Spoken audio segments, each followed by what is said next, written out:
अस्सलाम वालेकुम जी, मैं हूं ज़िया बलोच। सामीन, नई सुबह का आगाज़ है और बहुत सारे लोगों का ख्याल ये है कि अगर पीटीआई से इंतखाबी निशान बल्ला चला गया है तो सब कुछ चला गया है। ख़ास तौर पर जो ज़िक्र किया जा रहा है वो ये किया जा रहा है कि अब बिलफ़र्ज़ अगर पार्टी जीत भी जाए तो जो मख़सूस नशिस्तें होंगी वो उनको नहीं मिल सकेंगी। इसी तरीके से जनाब जो सेनेट का इलेक्शन होगा, इसके फ़ौरन बाद ही होना है, ये जनरल इलेक्शन के बाद, तो उसमें सेनेट में भी पार्टी अपना हिस्सा नहीं ले सकेगी। ये इस किस्म की बातें फैलाई जा रही हैं और ख़ास तौर पर जब ये कल फैसला आया तो उसके बाद जो प्रेस कॉन्फ्रेंस की गई, उसमें भी ये बात किसी हद तक की गई। लेकिन दीगर आईनी माहिरीन का कहना है कि ये बात बिल्कुल गलत है। ये सिर्फ मायूसी फैलाई जा रही है। सब कुछ खत्म नहीं हुआ। अब भी पाकिस्तान तहरीक इंसाफ पीटीआई मखसूस नशिस्तें कौमी असम्बली में भी ले सकती है और सूबाई असम्बलियों में भी ले सकती है। इसी तरीके से जो सेनेट का इलेक्शन है उसको लड़ने से उसे कोई भी नहीं रोक सकता और उसमें वो अपने सेनेटर्स मुंतखब करा सकती है। ये क्या मामलात हैं, इस पर आज तफसील से बात करेंगे। अच्छा, सबसे पहले तो हम बात करते हैं कि ये जो हमारे रहनुमा हैं, वकला रहनुमा हैं, इवन यूट्यूबर्स हैं, हमारे एंकर्स हैं, दीगर रहनुमा हैं, वो आम तौर पर मोटिवेट करते हैं लोगों को, लोगों में जोश और जज्बा बढ़ाते हैं और उनमें हिम्मत पैदा करते हैं। लेकिन यहाँ पर सूरत हाल बहुत मुख्तलिफ है। अब ये है कि पब्लिक यानी अवाम जो है इनको तसल्ली दे रही है और वो कह रहे हैं कि जनाब हम खड़े हैं, हम मायूस नहीं है। इसकी मैं एक मिसाल मेरे अपने जो जनाब जो आप देख रहे हैं जनाब मुख्तलिफ व्लॉग्स, उसके अंदर आप कमेंट्स पढ़ें तो लोगों के इस कदर मजबूत कमेंट्स हैं कि बंदा सुनकर और ज्यादा मोटिवेट होता है। और दूसरी तरफ मैं अभी देख रहा था कि हारून रशीद साहब अपना व्लॉग कर रहे थे, तो उन्होंने जनाब लिखा कि लोगों में बड़ी मायूसी पाई जाती है और लोग परेशान हैं। तो नीचे फौरन ही कमेंट्स आ रहे थे कि नहीं जी, हम तो मायूस नहीं है, हम परेशान भी नहीं है, हमें तो अब भी यकीन है कि मैच हम जीतेंगे, ये सारी सूरत हाल जीतेंगे, हम हकीकी आजादी हासिल करेंगे। इस गुलामी को जिसे कौम पहचान नहीं रही थी, लोगों को अंदाजा नहीं हो रहा था, अब लोगों को पता चल गया कि वाकई ये गुलामी है। ये वो गुलामी है कि जिसमें एक वोटर अपनी मर्जी से वोट भी नहीं दे सकता। ऐसी गुलामी से हम लाजमी निजात हासिल करेंगे और कामयाबी हमारा मुकद्दर बनेगी। अच्छा, दूसरी तरफ ये बात अलबत्ता दुरुस्त है कि अदालतों से एतमाद जो है वो सख्त मजरूह है।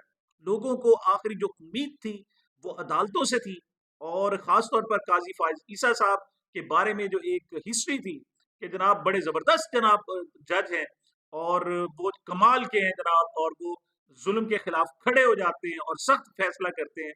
वो अंदाजा हुआ कि ऐसा नहीं है। फर्ज करें इस जो ये जो फैसला आया है इसमें फर्ज करें सबसे ज्यादा जो वोट मुतासिर हुए हैं वो 8 लाख मुतासिर हुए हैं। फर्ज करें कि सारे के सारे इमरान खान के जो जनाब पैरोकार हैं, पीटीआई के मेंबर्स हैं, वो 8 लाख हैं और वो सारे के सारे इस इलेक्शन से फर्ज करें खुश नहीं थे। लेकिन आपने 8 करोड़ लोगों को मायूस किया है। अब एक तरफ 8 लाख लोग हैं जो पार्टी वर्कर्स हैं और एक तरफ कम से कम 8 करोड़ हैं जिन्होंने वोट देने हैं। और आपके ख्याल में जो 8 लाख हैं वो ज्यादा ताकतवर हैं, उनकी ज्यादा अहमियत है, और जो 8 करोड़ है उनको आपने नजरअंदाज कर दिया। आपका फैसला कल को आपको खुद शर्मिंदा करेगा कि मैंने किस किस्म का फैसला दिया है।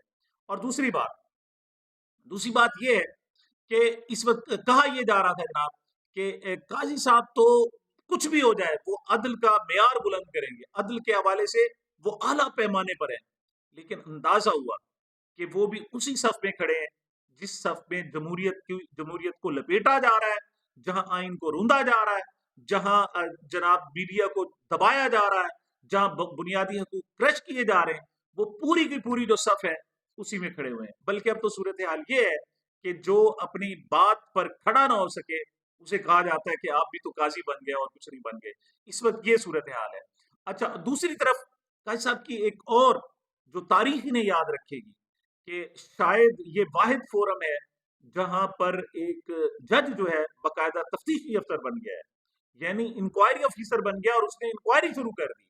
हमारे यहाँ दो बुनियादी चीजें हैं। जो इन्वेस्टिगेटर होता है वो फैसला नहीं करते, जो हमेशा मामलात को इन्वेस्टिगेट करते हैं वो फिर फैसला नहीं करते। फैसला वो और होती है, जुडिशरी और होती है हमेशा। और हमारे यहाँ इन्वेस्टिगेशन अलहदा होती है। लेकिन यहाँ पर ना सिर्फ इलेक्शन कमीशन को एक ही वक्त में अदालत का भी और एक ही वक्त में एसएचओ और इंस्पेक्टर का किरदार भी अदा कर दिया गया है। जज भी वही है और तफ्तीशी भी वही है, तफ्तीश भी वही करेगा और जज भी वही करेगा। और फर्ज करें उसके फैसला जनाब कबूल अगली अदालतें नहीं करेंगी तो वो एक ही वक्त में फिर मुद्दई भी बन जाएगा। अब तीन किरदार दे दिए गए, फिर मैं आप रिपीट करता हूँ कि तीन ये मुख्तलिफ किरदार होते हैं। जज और होता है, मुलजिम और होता है, मुद्दई और होता है, और तफ्तीशी और होता है। ये चार बुनियादी किरदार होते हैं जो फैसले को पाया तकमील को पहुंचाते हैं। और यही है कि जो तफ्तीश करता है वो फैसला नहीं करता, वो अपनी प्ली एक तीसरे बंदे के पास ले जाता है और वो कहते हैं कि मैंने इस फलां बंदे को पकड़ा, उसमें ये खामी है, इसको ये सजा होनी चाहिए। वो खुद फैसला नहीं सुनाता। फिर काजी दोनों तरफ, मुलजिम की भी सुनता है, मुद्दई की भी सुनता है, साथ तफ्तीशी की भी सुनता है और फिर फैसला करता है। यानी काजी के पास, जज के पास तीन बड़ी पार्टीज होती हैं। वो तीनों को जब तक नहीं सुन लेता उस वक्त तक वो अगला फैसला नहीं कर सकता। और काजी साहब अब तक यही सब कुछ करते चले आए हैं। वो कहते थे कि नहीं, आपने फलां शख्स को फिर पार्टी क्यों नहीं बनाया, आप उसकी गैर मौजूदगी में बात कैसे कर सकते हैं।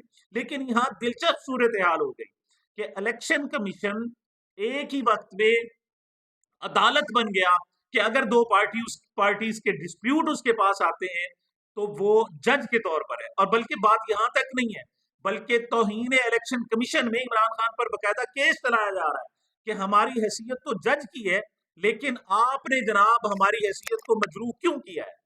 यहां तक ये जज की हैसियत उनकी मुसल्लमा हो गई।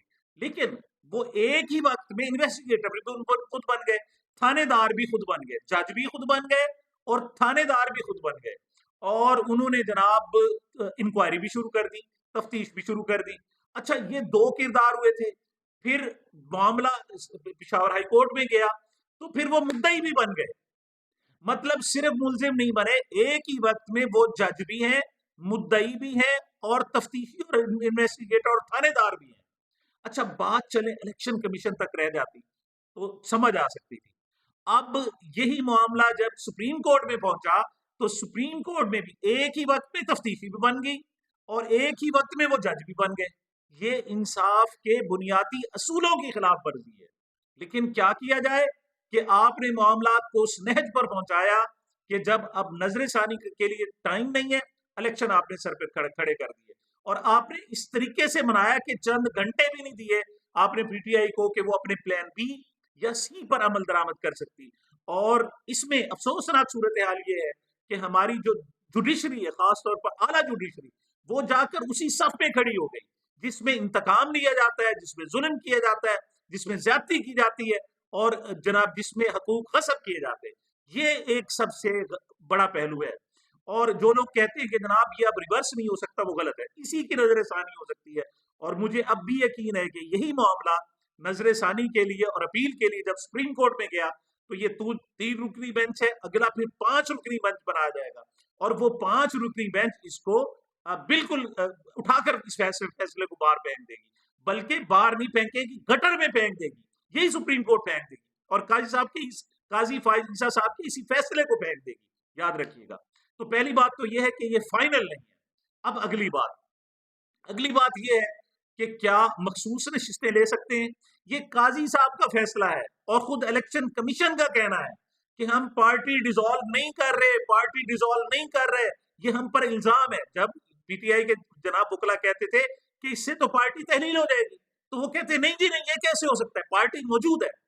जब पार्टी मौजूद है, उसके इलेक्टेड लोग मौजूद हैं, बेशक उनको सिंबल नहीं मिला, सिर्फ सिंबल नहीं मिला ना, तो फिर वो आकर मखसूस नशिस्तें ले सकते हैं, क्लेम कर सकते हैं।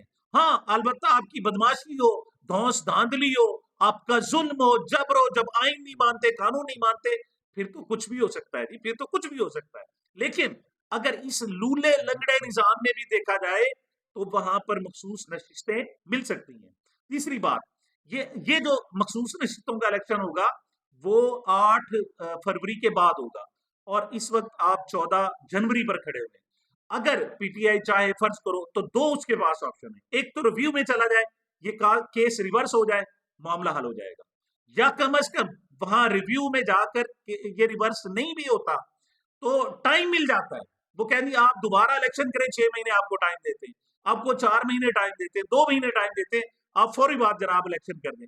तो वहां पर भी आपको ये स्टे ऑर्डर मिल सकता है और फिर आप वहां जाकर एक मखसूस रिश्तों का फिर तो सवाल ही पैदा नहीं होता कि वो रोक सके अगर स्टे ऑर्डर। लेकिन स्टे ऑर्डर नहीं भी मिलता फिर भी आपकी पार्टी मौजूद है और वहां जनाब आप जाकर मखसूस रिश्ते ले सकते हैं।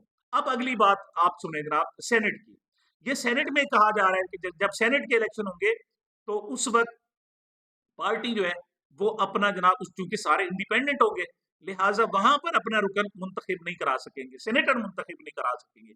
तो ये बात भी जहन से निकाल दें। वहां तो आजाद अरकान भी अपना सेनेटर मुंतखब कर सकते हैं, वहां पार्टी के अलावा वोट लेने होते हैं।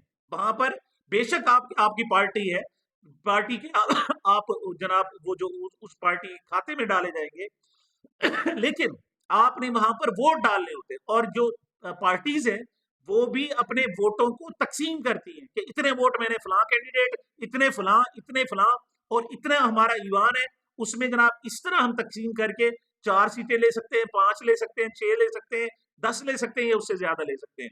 तो वो तकसीम करके लेते हैं। तो वहां जो अगर आजाद होते हैं तो वो भी ले सकते हैं, मतलब वहां भी वो भी जाकर सेनेटर बन सकते हैं, उसमें कोई रुकावट नहीं है। हाँ ये है कि वहां पर भी बदमाशी की जाए, वहां भी गड़बड़ की जाए और वहां भी जुल्म किया जाए तो अलग बात है। और नंबर 2 जो इलेक्शन होंगे वो मई के फरवरी के बहुत एंड में जब नई हुकूमत बन चुकी होगी या मार्च में जाकर होंगे और उस वक्त तक फिर यानी 2 ऑप्शन, एक नजरसानी में अगर पीटीआई क्लियर हो जाती है तो फिर कोई मसला नहीं होगा, उसके पास सारे मसाइल ही हल हो चुके होंगे।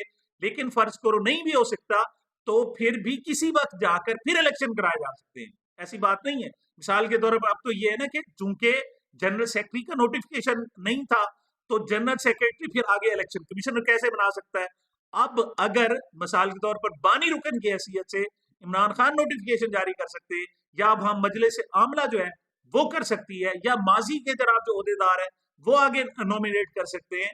तो इन मामलात को हल करके भी दोबारा इलेक्शन करा कर भी अपनी इस हक को वापस वसूल किया जा सकता है। तो जो लोग ये कह रहे हैं कि जनाब सब कुछ ही खत्म हो गया, ये बिल्कुल मैं इससे इत्तफाक नहीं करता, माहिरीन कानून इससे इत्तफाक नहीं करते और वो कहते हैं कि नहीं अब भी बहुत कुछ किया जा सकता है, इसी फैसले को भी रिवर्स किया जा सकता है और ना हो तो इलेक्शन कराकर दोबारा सुप्रीम कोर्ट के हुक्म पर इलेक्शन कराकर भी ये अपना हक हासिल किया जा सकता है।